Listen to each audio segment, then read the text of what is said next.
गेल्या काही वर्षात म्हाडाच्या घरांच्या अव्वाच्या सव्वा किमती पाहून म्हाडाला आपल्या मूळ उद्देशाचा विसर पडलाय का असा प्रश्न उपस्थित होतोय।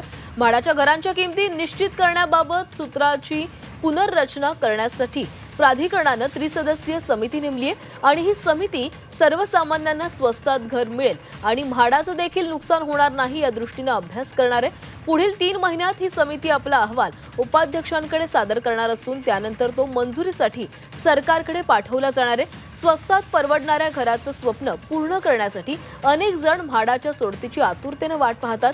विकासकांच्या घराच्या किमती आणि म्हाडाच्या घराच्या किमती यात फारसं अंतर नसल्यामुळे म्हाडाची घरं इतकी महाग का अशी टीका अर्जदारांकडून वारंवार होतीये।